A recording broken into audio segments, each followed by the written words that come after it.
Before the base. Before the base, most of this was farmland or forest. Yes. Yeah, we grew potatoes and grain and whatever farmers grow in the area. They came in and says, we're going to build a base here and we're taking the land.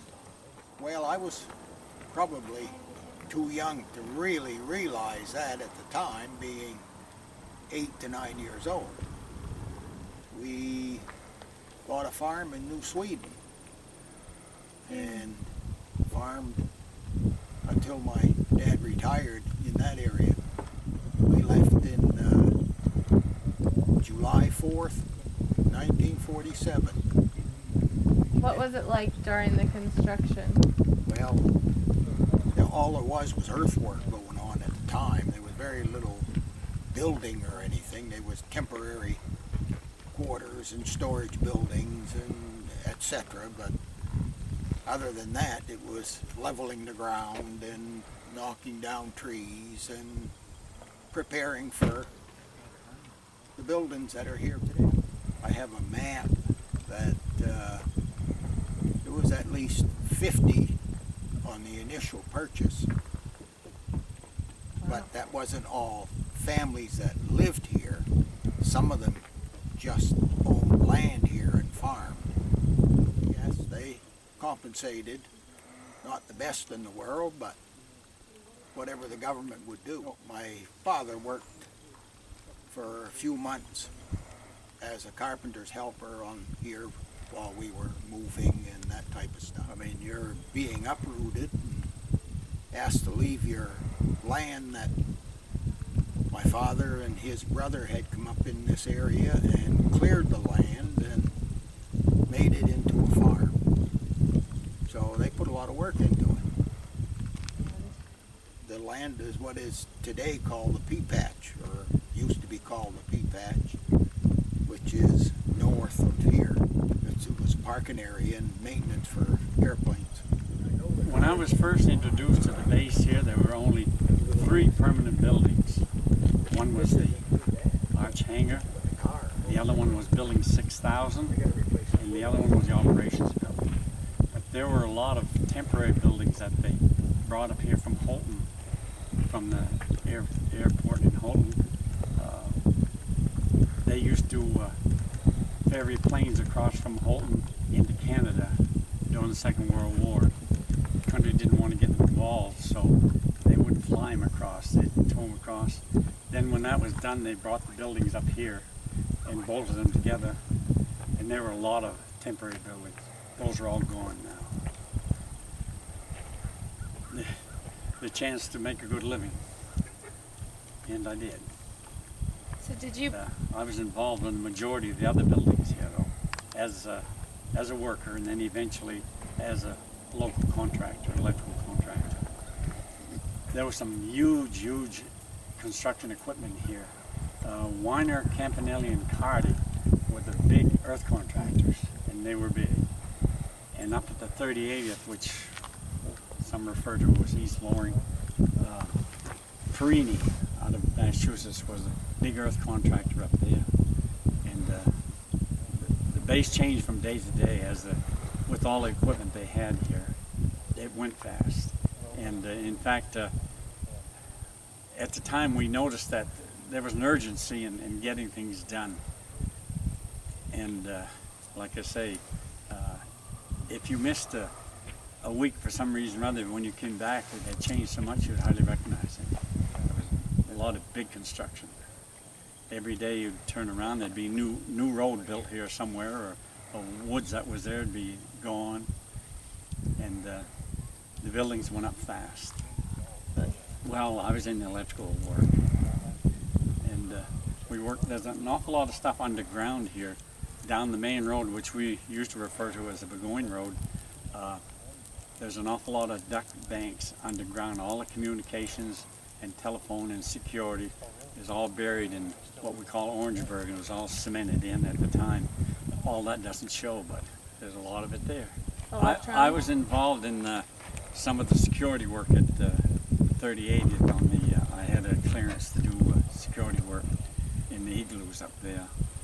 and took a long time to get that security clearance. And that's about all there was up there. The first days was hectic. We didn't use the east gate we're using now. There was a road to come in here from near Malbeam Lake, and we came in there. And where the base contracting office was, my first day on the base here, I cut brush, and I did that more or less to get clearance into the base. And from then after that, I worked in the central heating plant, which is now gone. And then after that, the majority of the different buildings. Like I say, each day was different, and each day's work was different, which made it interesting. And we had people, like in my case, we had electricians from all over the country, and we picked up a lot of different ways of doing things, and kind of picked up a lot of knowledge from them, you know. And it was enjoyable work. I do remember when they built the Nike sites. That was a rush job. And when they poured cement at the Nike sites, it was a big pour. So there was 4 Nike sites, so they'd bring the crews from the other 3 sites, whichever one was being poured, and we'd all push to get it ready, you know, for the cement. And then we did that on all 4 sites. Now I worked there right up until they closed, of course. Actually, I guess it was working at the heating plant, seeing it come together, and then the day they started the boilers and the heating plant started putting out steam. That was kind of a memorable situation. I enjoyed that. I don't know, there were so many of them. There were so many. And the majority of them were good memories, yeah. A few didn't turn out so good, but they balanced out. Yeah. Oh, we sure appreciated it and enjoyed the people, and a lot of people made friends with the personnel here from Loring, and a lot of them lived in Loring, in Caribou also. And, it was very enjoyable. Everybody got along good. Well, it kept all the small towns going, and it certainly was a help for people in the St. John Valley. I know Van Buren really depended on it, and up Madawaska and Fort Kent. So some people traveled from Fort Kent every day to work here, you know. And then a lot of the farmers that didn't have work in the wintertime, they worked here in snow removal, which was a good shot in the arm for them, you know. So the base was very good for the community. A lot of jobs, yeah. I don't know how we're managing to survive without it. Okay. Yeah, I was working here in the base for a local contractor from Caribou in the base's infancy when the first B-36s landed, and it was quite impressive because the crew members' family were in the operations building at the time, and I heard one of the little kids said, "Here comes Daddy's plane right now."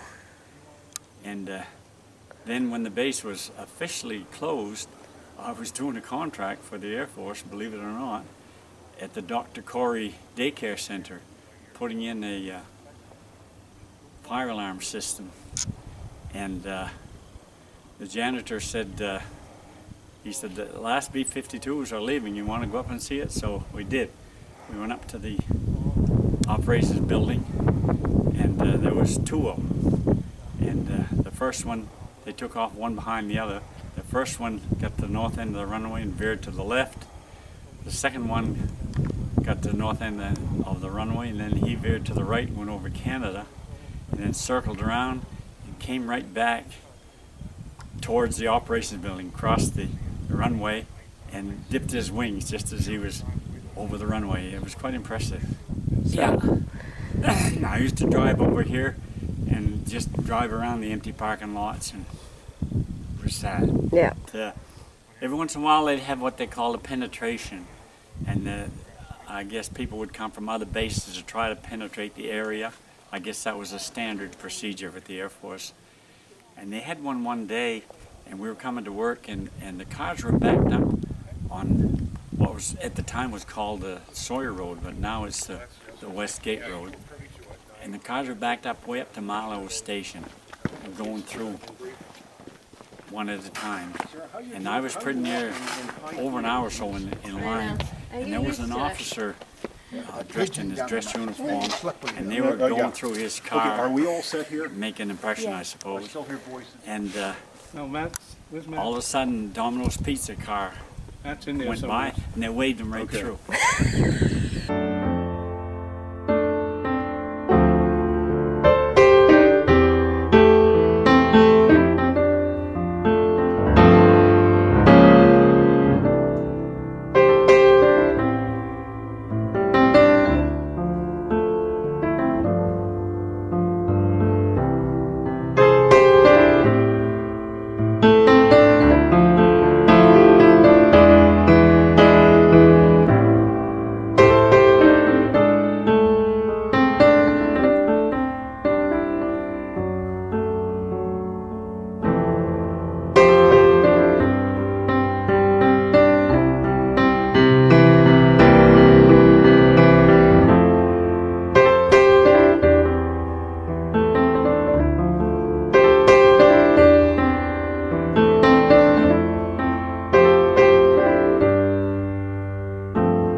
I was stationed here at Loring from 1985 to right before the station, the base closed. After that, I went down to the Air Guard for another 12 to get my retirement. But my fondest memories of Loring, working on this flight line here, just the memories here are unbelievable. I was a crew chief, worked on the KC-135, and the thing I'm going to miss the most is just the people that I worked with from all over the place. The travel, working on at the alert facility, it was just a story. I could sit here all day and tell stories. Just the flight line and alert facility stories, it's just unbelievable. And it's sad to see what it looks like today. I mean, look at this hard stand.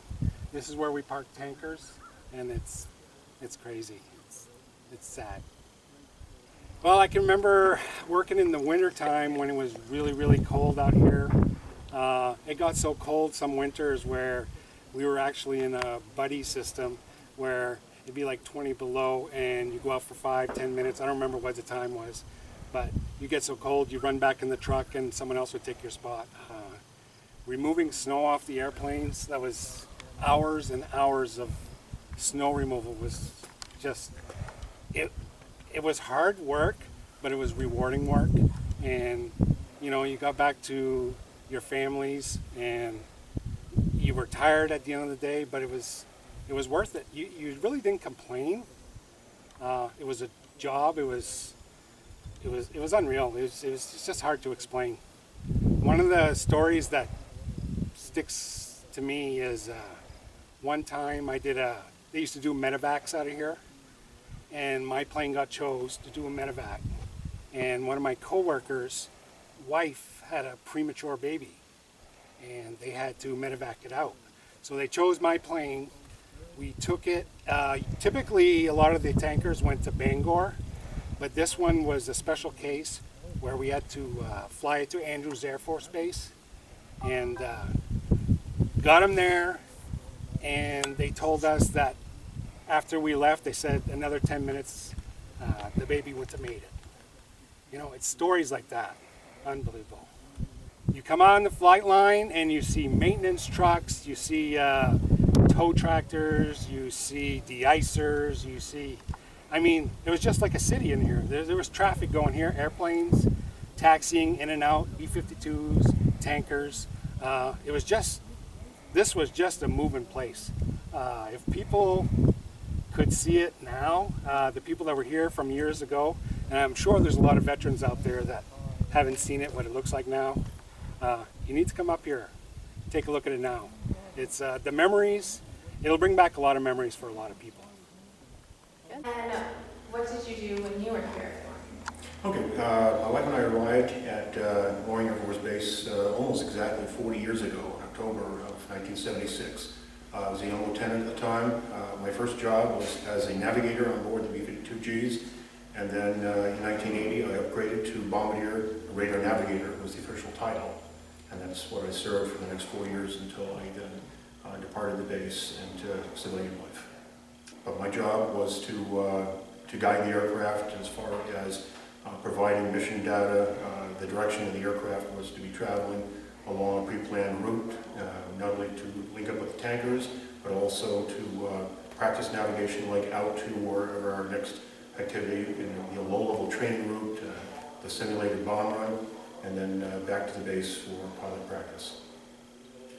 Okay, the Loring Military Heritage Center was set up as a memory bank for Loring Air Force Base and all the veterans and the civilian people that had served on the base. We opened up in '05 with a lot of preparatory work converting the old base bank into our museum, and then the annex was provided through donations and voluntary work. But our museum houses over 5,000 items of display, including old yearbooks, photos, models, patches, unit hats, just about anything you can associate with the name Loring Air Force Base. It was an era that was very unique in American history, where we had to be prepared to face adversity on a global scale, and to do that, the memory is that we had to stand guard using our aircraft and the weapons that were associated with it to basically keep the peace by force. It was peace through strength, and Loring was a definite symbol of that. And a lot of long hours and many days and the years that people served here. We've had numerous people come back to see where their people had been. We've had numerous stories of people leaving in tears through joy because they had seen their families, their fathers, in both pictures and names, finding sometimes their own name on some of the yearbooks. But they've been definitely impressed by what they were able to reconnect. And it's not just a display museum, it's the ability to have people reconnect with families. Is that they came in from all over the United States to be here. Aroostook County really isn't as isolated sometimes as I think it is, because this became a hub of activity. And a lot of people made friends here, civilian friends. Some of them came back, and many times what we found was that many of the young airmen and young officer married a local gal. So there was a connection from wherever they came from with the Caribou Limestone and surrounding areas here. And many of them have come back for more than just a visit. They've come back to stay and to live and raise families. We had two young ladies, they're twins. They lived over in Canada on a farm with their father. And their father was in the Air Force. And their father passed away, and they hadn't been up here in, I want to say 30 years, so they came up one summer. It was about 4 years ago. And they said, well, wondering if we had any pictures, because they haven't ever seen their father smile. And we looked through all the books, everything, and all of a sudden we found a picture of him. And they just busted up in tears. They said it's the only picture they ever saw that he was smiling. And it was a picture in one of the yearbooks here. And they were just thrilled. They couldn't be more appreciative to be here and see that.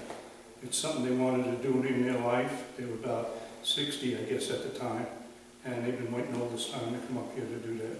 And we did have something for them to look at. But it was very touching at the time. One of the fellows here that's a member of the museum, I think that Mike Bouchard you're talking about. And he came in here, I knew him very well, he worked for me. And he was looking on the pictures on the wall, and he noticed something, and he saw a picture of his father that passed away, and civil engineer. He drove a snowplow, and he just broke up in tears. It was just one of those things that he remembered him, and then he was gone, and when he came in here, he saw him all over again. And it's amazing that we have this opportunity to preserve the history like we do here. And these people coming in, it's very emotional, and it really, it feels so good that we're here to do that.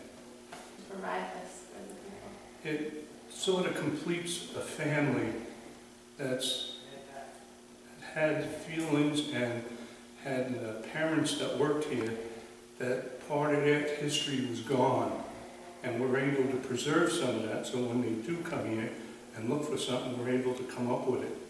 A lot of times we can't, but I'll say 70% we do. And it's really amazing, the smiles and the tears coming out, and you know, just put a closure right there. And that's great, I think that is. I love preserving the history and seeing these people come through here, and the emotions that go through here after they do see part of their families or whatever. But it's amazing that we have this stuff to offer to them. There was one incident a couple of weeks ago. There was an individual that came here with his wife, his daughter, and his son. They're from Texas.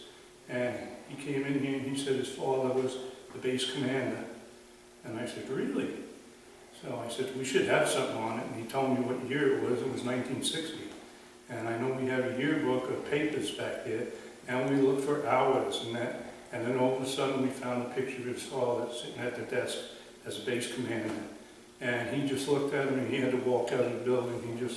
He just emotionally left.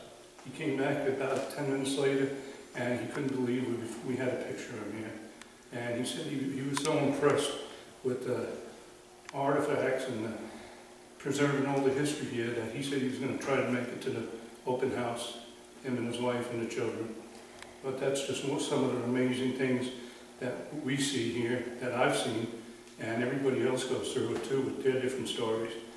It's something very personal, you might say, when you do something like that.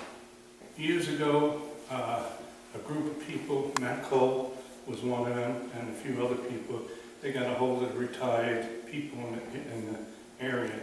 And I remember the first meeting we had, it was at the Legion. And we tried to get everybody together to try to start something, have a building or something. And Matt Cole really ran it with another individual. But this is when it started, and over the years, we just grew. We added this building on ourselves. All the materials were donated, all the work was done by us. We ran out of room from the little building there, so we had to expand. And over the years, we really accumulated a number of different pieces from the base and the military. People come in and say, we have something from the base that they acquired, they bring it in, and they say, would you like to have this? And we say, sure, we've got a database. We put their name on it, we get a number for it, and we tell them anytime they ever want it back again, it's right here, and they come in and get it. But everything has been donated, or things that were left on the base that we were able to find, just to keep the heritage going. No matter how long it's here, there's always going to be somebody coming back to remember something. It might be a part we find on the flight line, and somebody says, oh, I remember that 10 years from now. And that's where it's meaningful, it really is.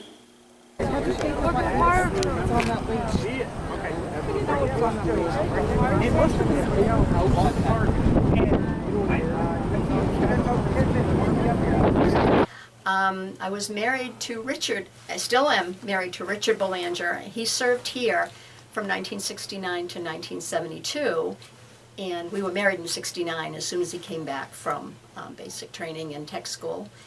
He was in Chanute before he came here. And we lived on Kelly Drive, so it was our first home. We just thought it was wonderful. We loved it. We had great years here, and we come back every year. Just the nostalgia of the beautiful countryside, and we just love driving up Route 1 and going home on Route 11 for some reason. So we didn't have any children while we were here. We since have had 2 children. My husband served in the 42nd FMS, and most of the time that he was here, he was in the test cell. Oh, they tested the jet engines, so it was one end of the flight line, I think. Okay. Or somewhere down there. But while we were here, we made best friends, Gene and Larry Knight. And we met them in '69, and we left. We were here, my husband was in the service just 4 years, but Larry was in for 20. And we've maintained our friendship. They're good friends, and they come and visit us, come to Maine every year to see us. And we usually take a drive up here while they're here. They live in North Carolina. I was here from 1969 to 1973.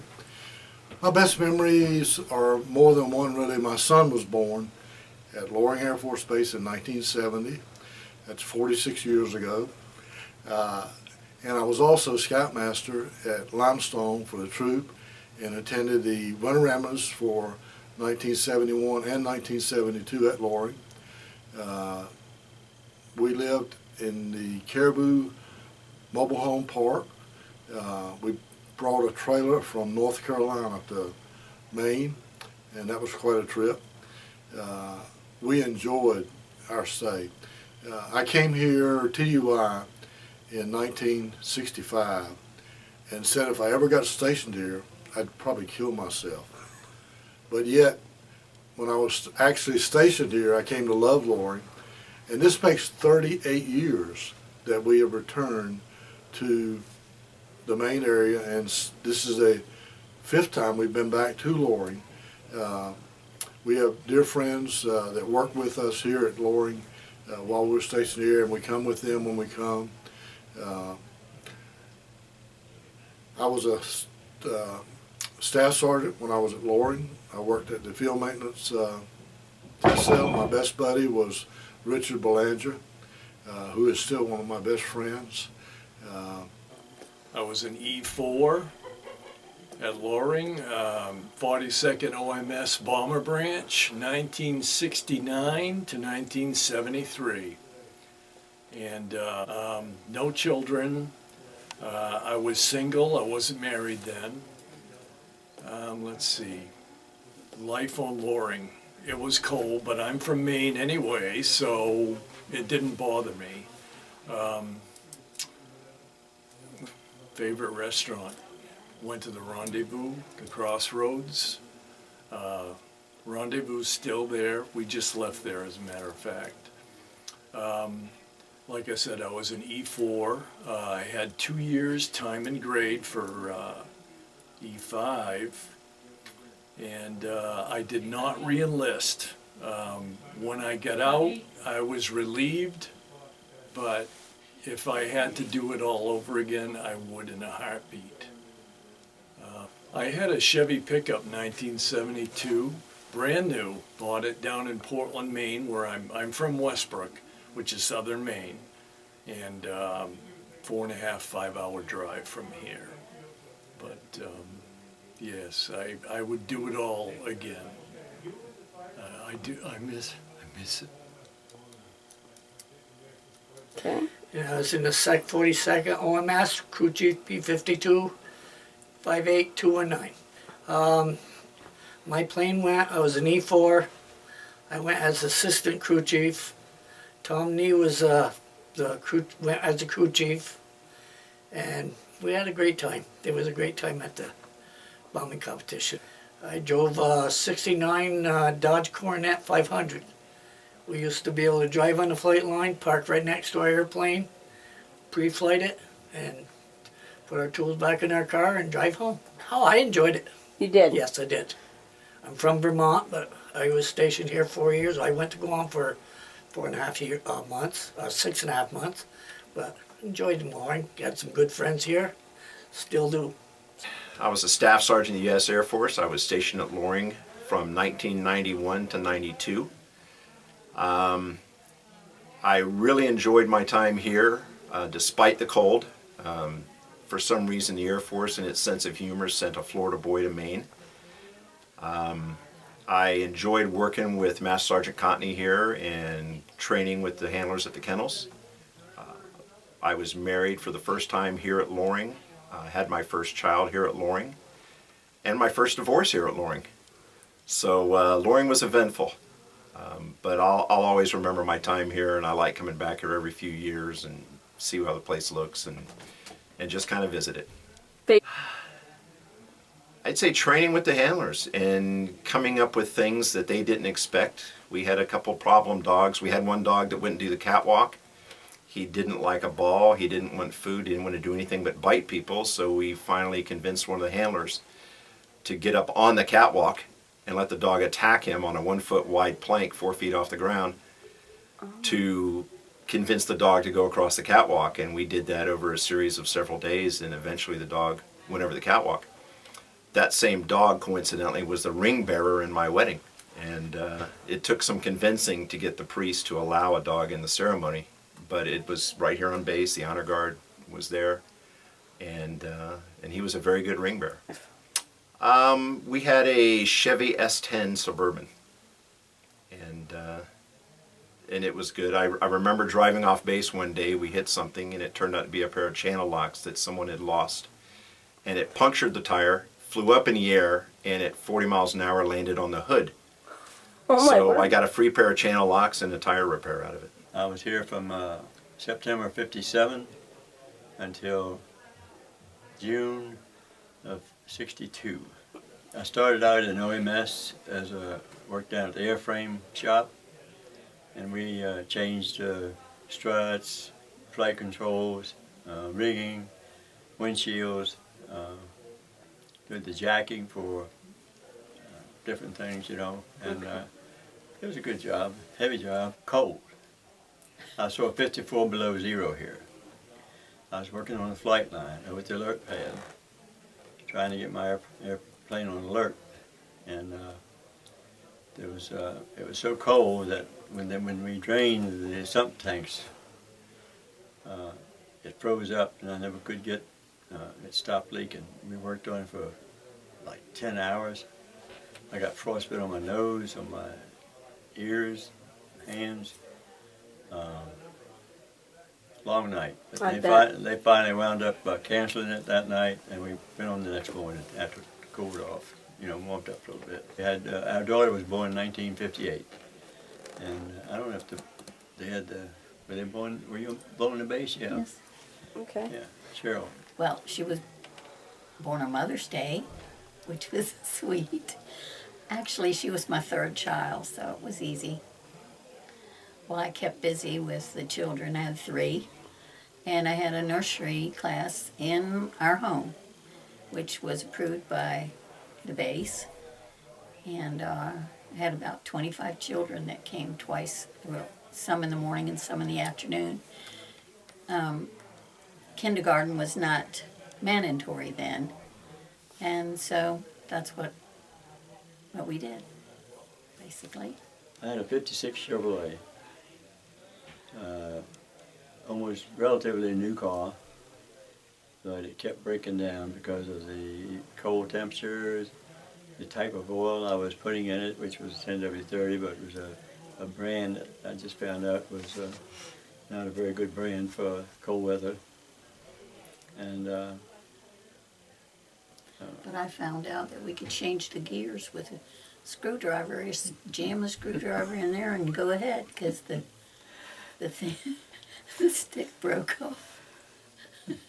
And, we went down to Ramey in the latter part of '58 and stayed there for about 4 months while they were revamping the flight line here for the heavier Model Gs. And we came back here in October 58, 59. Had a lot of snow blowing. It's blowed a lot of snow up here.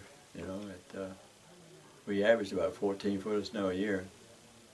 Yeah. And I was working on the flight line, so I had a full-time job. Both ways, you know. I guess. If you didn't shovel snow morning, noon, and night, you could hardly get your door open. This is my son Tom. He was born here. He was born here in 1964. And like I was at Loring from '62 to '66. I was in the 27th Fighter Squadron. I worked in the MA-1 mock-up. I worked on the weapons system on the F-106. Okay. but I was lucky because I got inside. So I was not out on the planes. I worked there, and the plane F-106 had a couple hundred black boxes in it, electronic boxes. So I worked on the power subsystem. Okay. And it was funny, after 2 years, one of the guys was there in the supply. He was a bartender over at the Officers Club. So he said, "You want to come over and get a job as a bar back?" And I said, "Sure, 75 cents an hour." So I went over there. Within a month, I was bartending. And I had stories about some of these. Our colonel just died. He died about 5 years ago. He was Colonel Thomason, and he was a ladies' man. Oh my God, he was a ladies' man. Look at me. No, I know. I don't know. I just totally was so. I had so much esprit de corps with the F1 of the fighters, and I just loved it. I just loved it. And it was probably the happiest time of my life when I look back on it. My 2 children were born there. My daughter was born there right after Tom, Donna, and so I remember the first year up. It was 240 inches of snow we had, and it was a shock. It was a shock. You were covered. Yeah, so my mom told me a story. We were in Limestone, we were in an apartment, and I guess maybe I was a year old. I was in the crib, and somehow the storm was so strong the door blew open. I guess it was in the living room, it's just a small little 1-bedroom apartment studio. The door blew open, and the snow was in the living room and in the crib. I guess, I don't know, maybe I didn't cry or didn't wake up. No, I just slept through. They came out in the middle of the night, and I was covered in snow in the crib. Well, my dad, I had a 54 Olds when I came up, Oldsmobile. And that thing broke down after about 6 months. So then my wife and we didn't have a car for almost a year. So I used to hitchhike to the base. I lived in Limestone, Tombstone we called it, right? So I was right on Main Street, and I just walk out with the uniform, and somebody pick you up in 2 minutes, right? And then we'd go to the base, we'd hitchhike to the base to go to the base theater for movies. It was 25 cents a show. And then my dad brought me up a 55 Chevy, he drove it up and gave it to me. And that thing was a piece of junk. But once I started bartending, I started making really good tips. So I went out and bought a 65 Chevy Super Sport, and I had that. And that's what I took the kids home. And I remember throwing the kids in the car and just going, So where are you originally from? It's funny. You start thinking it's a lot of years. You get a little vague, and certain memories. Go ahead. Yeah, they have a question here. Did you play a sport? You should talk about the yes. basketball team. Well, I was on the 27 fighter. We had a basketball team. It was small. But we played games up here, and then we were invited down to Thompson Air Force Station, and we went down there. And I remember going down to Brunswick, Maine. Brunswick, Maine. That's where we stayed in the naval station. And we played 2 games the next day. And me and this other guy, he's like 6'6", I'm like 6'5", and the colonel there wanted us to play on their base team and tour around the country. They said, "We're going to fly you up, get your wife and kids, and bring you down. You're just going to play basketball." So then I got up there, and then I found out that they could not, because we were a tentative organization on the SAC base, they couldn't augment us or something. We couldn't do it. So that was the end of that career. Yeah. So, why? I've been looking at this for a couple of years. I've got on all different websites and all. There's an F-106, Delta Dart, and I wanted Tom to see where he was born, because the apartments are still there. I Google mapped them. You can look down. They're still there. There was 2 places we lived right beside each other. One from 1-bedroom to 2-bedroom. And I did a lot of fishing up here, a lot of fly fishing, and did a hunting and brook trout. Yeah, it was great. I mean, when you have kids, I was very responsible, So my whole life, I wasn't really involved too much with activities on the base or anything, just working, But what was I going to say about the? Why your interest in? He's been thinking about it a lot lately. Yeah, when you get older, you start getting a little more nostalgic, And I'm just starting to think about. I've tried to contact people that I've known, and it's funny, I found 2 guys that were on this one website and had email, and I emailed them, and they didn't return. But they could have died. Who knows? Yeah, it's hard. Because I'm 76. So, but I'm saying I found 2 guys that were in the mock-up where I worked, and the one guy that I trained, because when I left, I had this guy to pick up my job, so I trained him, and he was from Philadelphia, and he got promoted to airman first, same time I did, E4, and then.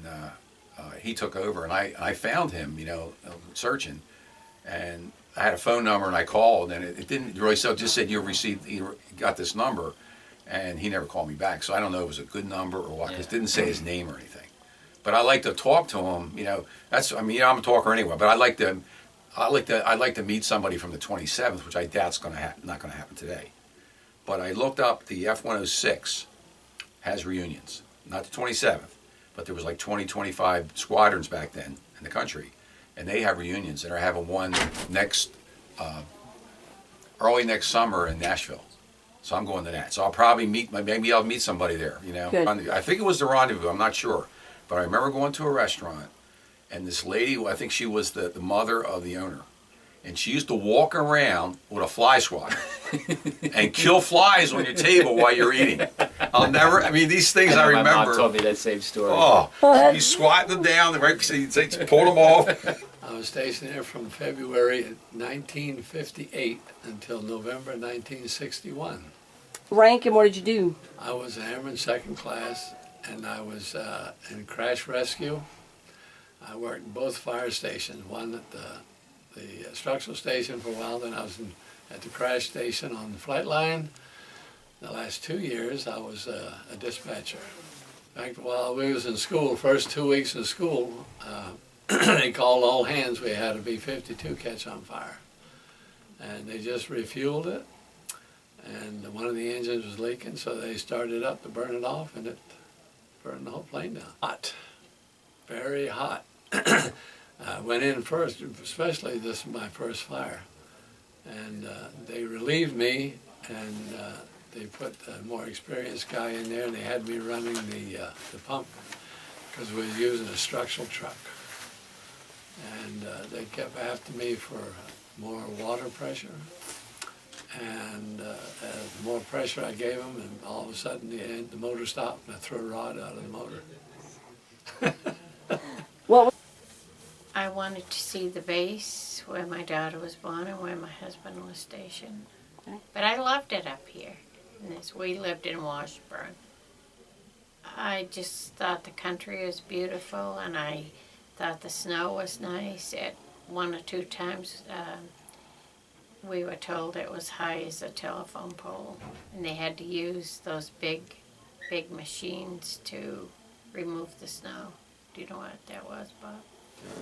I was here twice. I was here from 77 to 80, and again from 84 to 94. So I spent most of my 23-year career right here at Loring. A couple things. I was in law enforcement for 17 years of my military, and then my last 7 years I was first sergeant of the 42nd Strat Hospital, CE, Security Police. Kind of the best memories is not just the military part of it, but personal part of it is that got 2 children here, married here, and then, to be part of 3 different organizations to get the whole full scope how the Air Force worked, both from security police, being in squadrons with the civil engineer, getting to know all them, especially here when I was in civil engineer, because most of the people, well, about half the people were civilian, all from off base here. I decided to stay here when I retired, and I'm still very good friends and see them all the time. So it's still like a reunion every day here. And I felt like I had a great career, and to know people like you and others just out of the blue, especially with social media today. I'll get an email or a Facebook request from an airman that I knew years ago, and I know that I meant something to them. And what a huge boost that is, as we get older.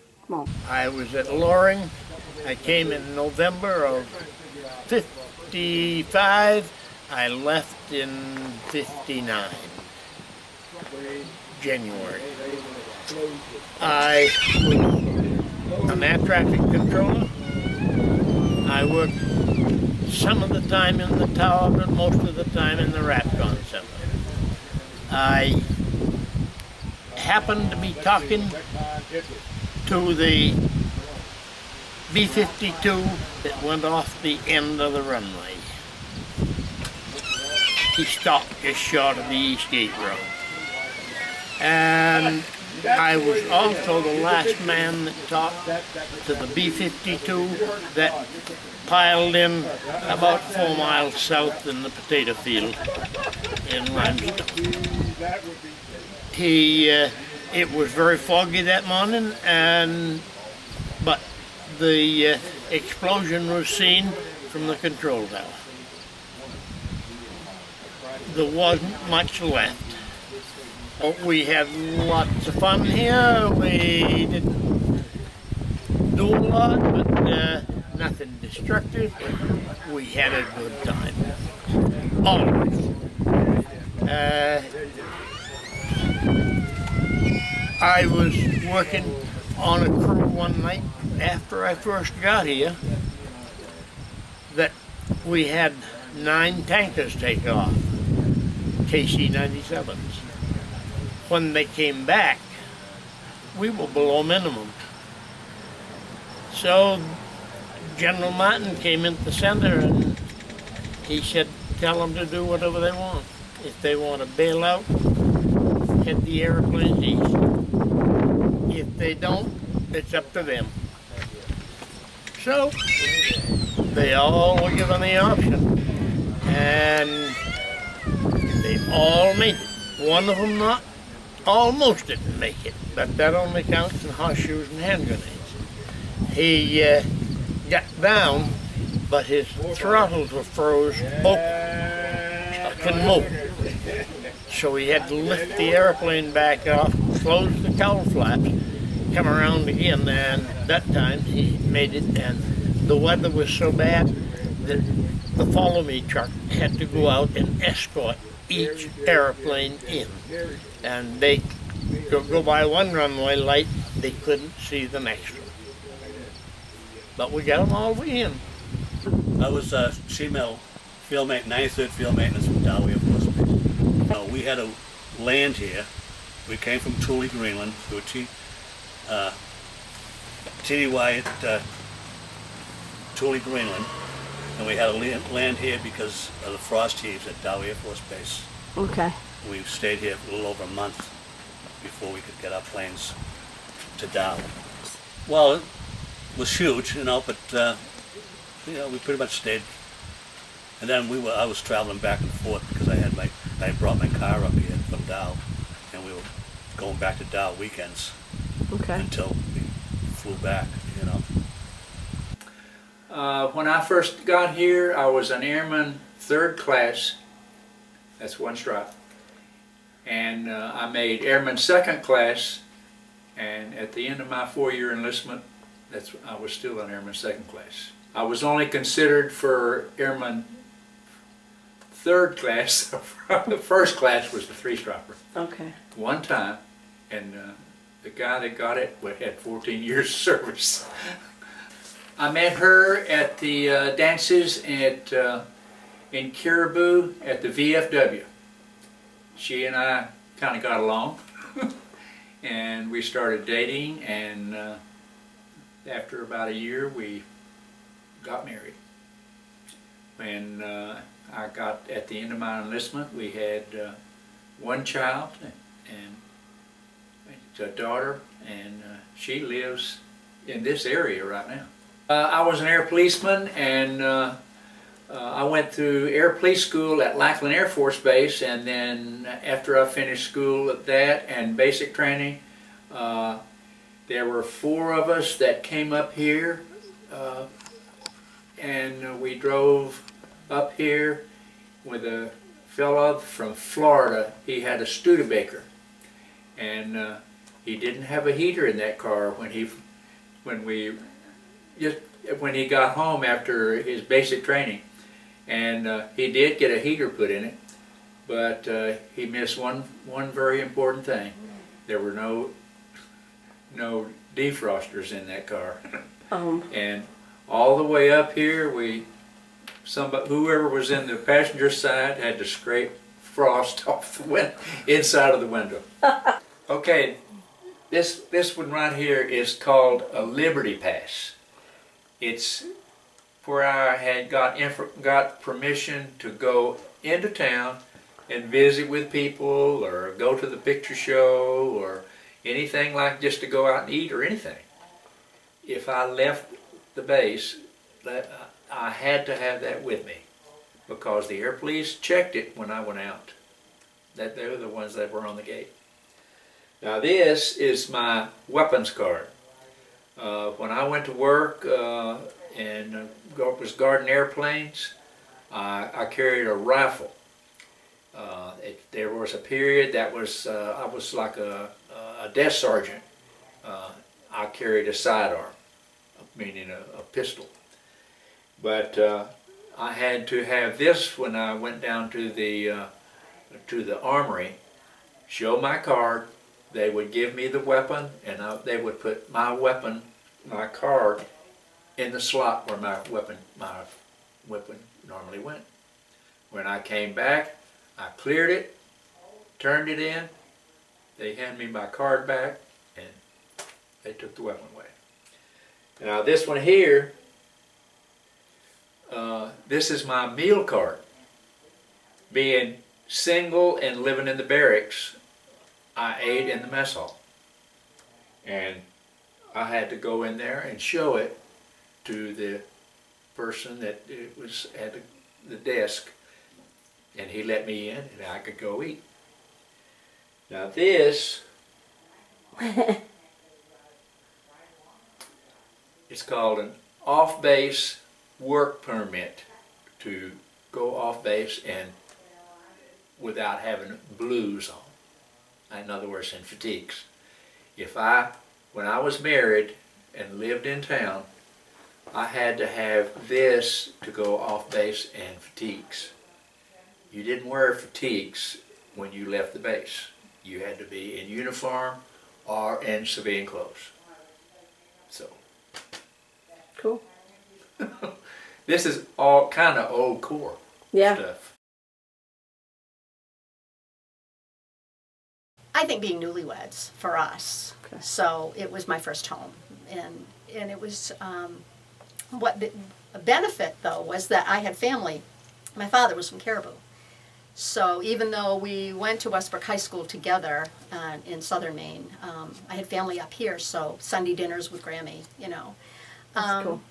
And just loving our home on Kelly Drive, and couldn't understand why everybody didn't want to live on base. And you know, there was that conception that, oh, you don't want to live on base because the people are gonna, you know, be in know where you are, and if they need you, call you up or whatever. But we just loved it. We had a lovely home, hardwood floors, and we just thought it was beautiful. A best memory? I can't say that I have one that sticks out. It's just that I did like pulling alert. We would go up for a month with our plane, live with 5 other guys with their planes.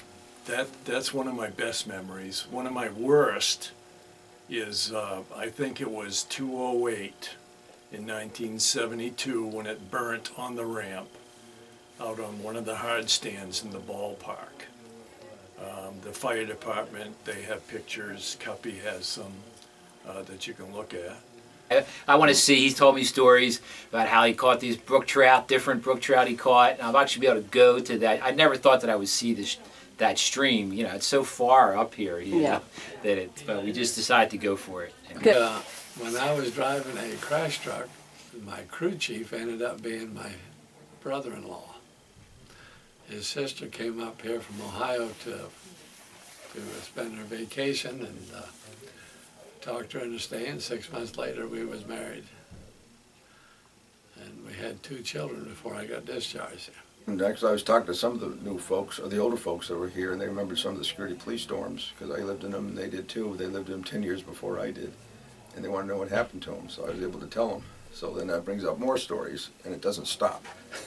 It's constant stories. It goes from the dorm, then it goes to flight line, or, you know, patrol work that we did, buildings that we entered, things that we found, good and bad, you know, when you're in law enforcement. So. All fantastic. It makes me feel bad to see in the shape it's in. That's not your fault.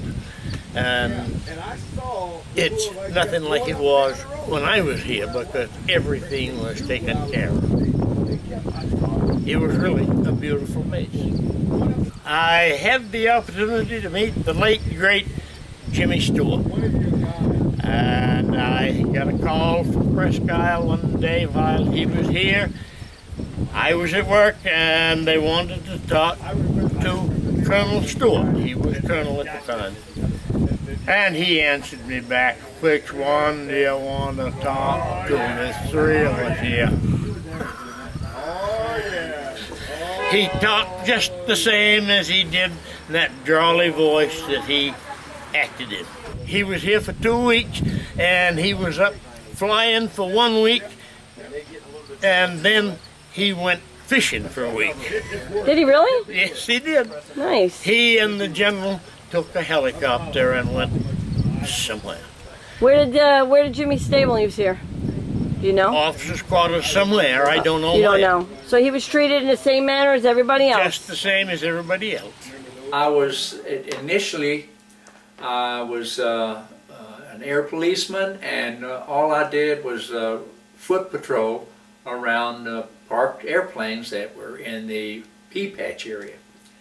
And at the end of the first year, or rather in the fall after we got here, they started putting planes on alert, and they had in the lower pea patch area, which has 4 hard stands, they had 5 B-52s on alert, 1 on each of the hard stands, and the taxiway that went around up towards the upper part of the northeast section. Yeah.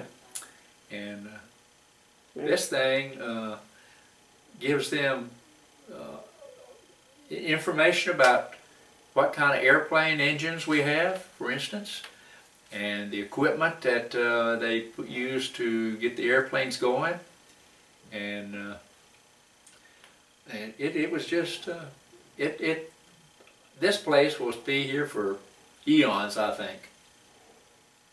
You'll pass it on to your kids or something. Yeah. Boy Scouts tour when I was in 6th grade, that'd be about 1986. And during the tour, we had our class clown who decided, he was like, oh, what's this do? And picked up the red phone in the tower right here. The man that was giving the tour instantly grabbed it, pulled it out of his hand, and it was false alarm, false alarm, false alarm. The doors for the firefighter was already opening up. And for some reason I can't figure out, our tour ended very abruptly. Thank you, Michael.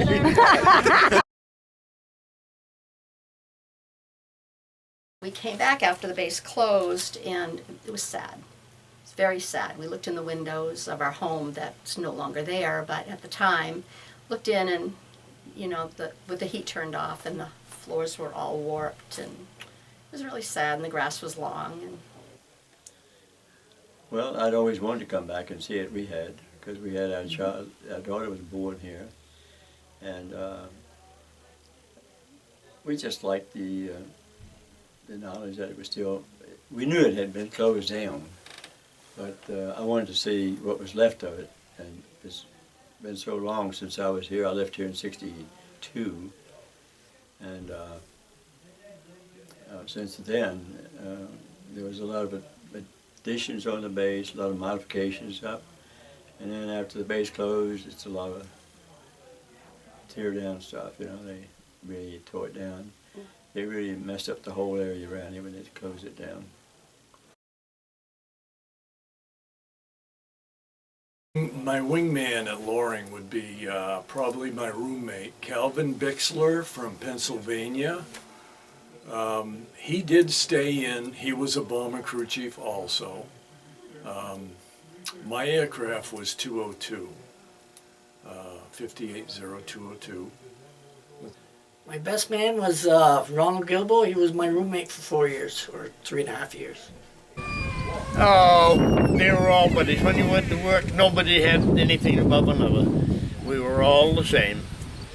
And it was fun, it was educational, and most of all, very helpful. it's a wonderful opportunity. Thank you so much for doing it.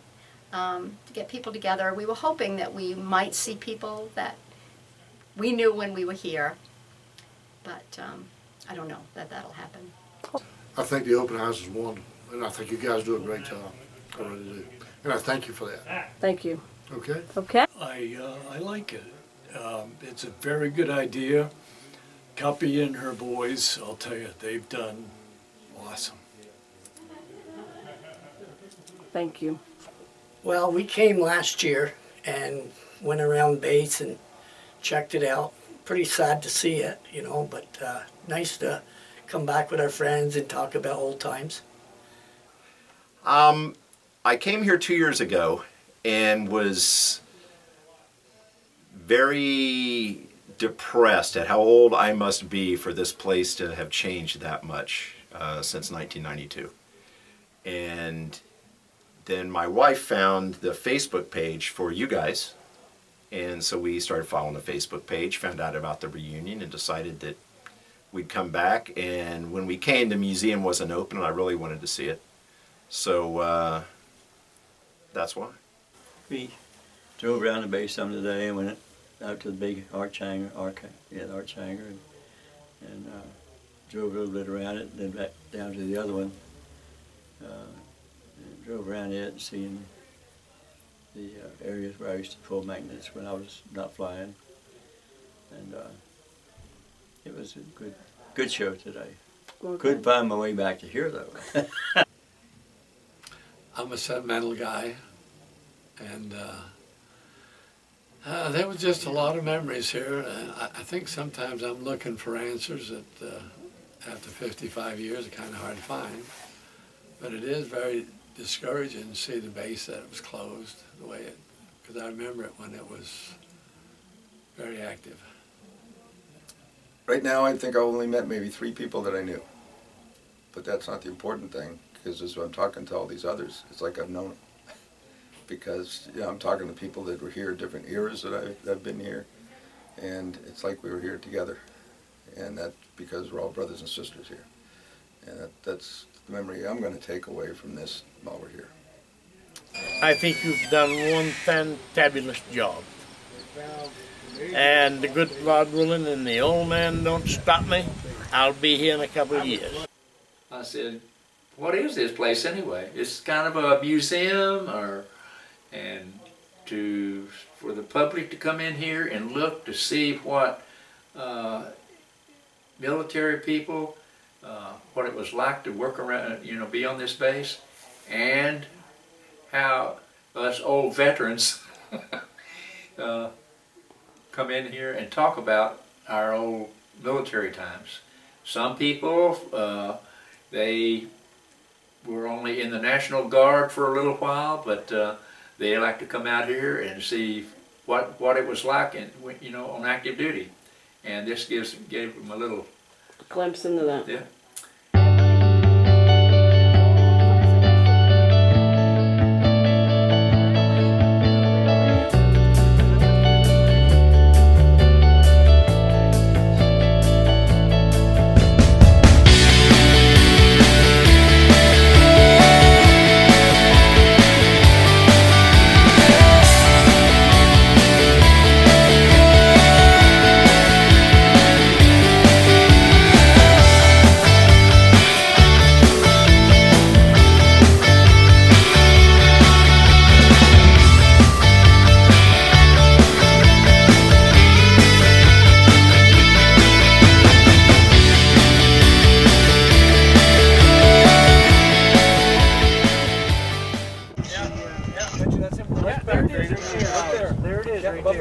It's north coming south. We're looking at it up here.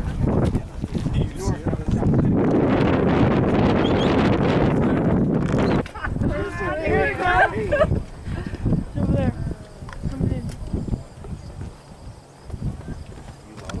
I am, but I can't find it.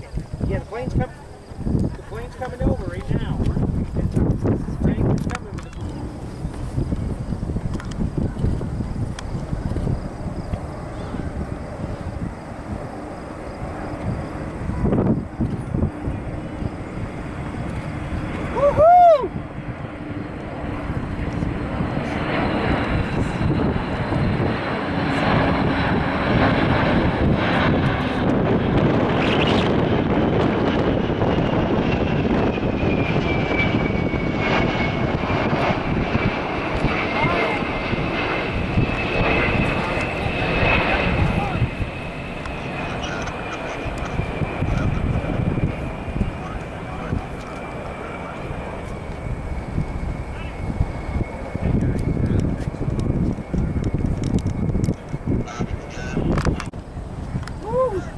Paul's here. Background. I'd still be taking some of that right here and turn it. They're going to refuel overhead here. The little homemade out there. Pretty cool too. Hook right on to him. Yeah. Oh, I know. I wanted one of the fly numbers. I want just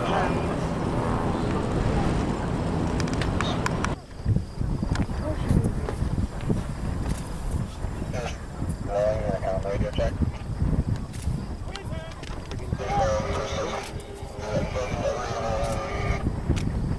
Here it comes. Formation present. Just getting the people saluting. Loring Unicom.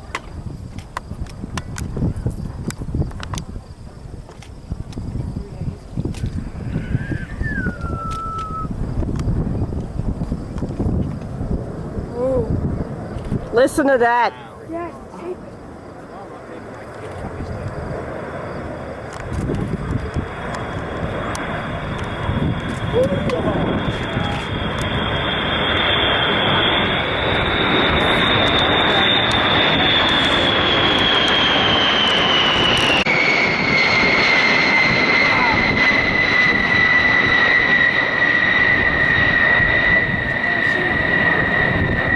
It's going to turn back. Oh, yeah. That's a whistle. Yeah, he's going to fly out 2 miles and turn it back. Yeah, what you want? Yeah, I know. If it's too much trouble, then don't worry about it. I don't want sunglasses. My job was to go, they'd land and they drop off shoots. I'd have to go pick up and get the shoots. Yeah, I don't want to hear him as well. Plus we would also Watch it, watch out. Here comes the smoke. Yeah. They're going to be out of the way. Watch out for your head. Watch your head, bud. Actually, right over there. There you go. There it comes.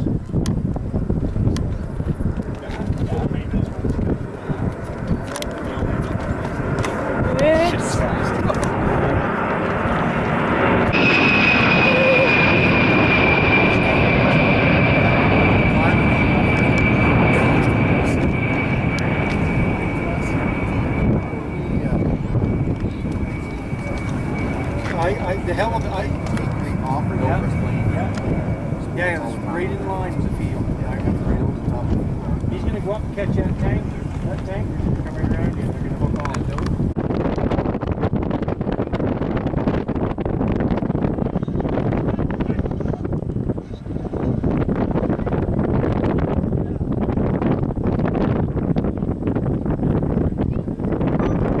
We come out every winter and we clean them out.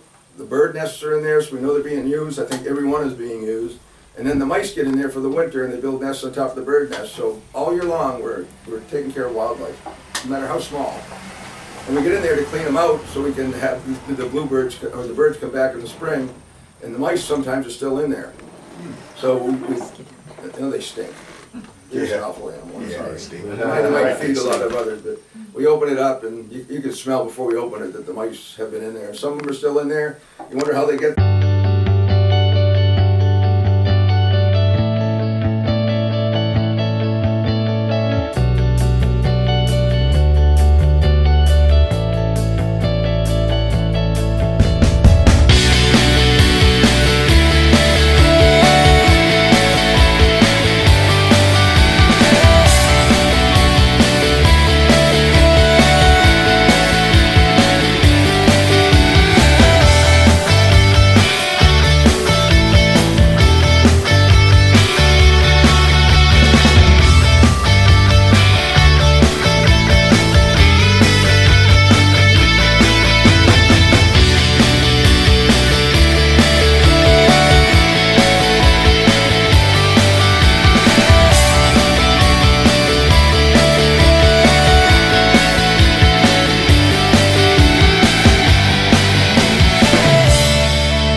oh, we missed, it was expired, they're locking me in.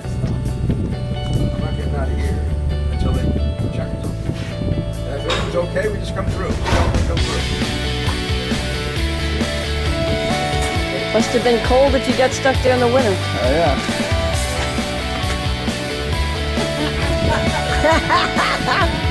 Undesirable!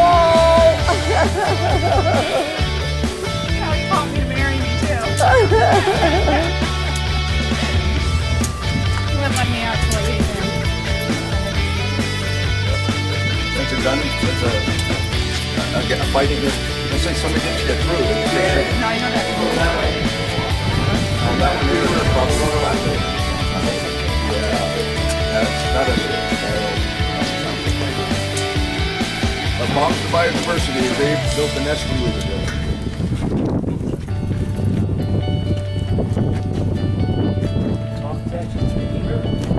That's where they would talk to you through here? Nope, that's where they shoot.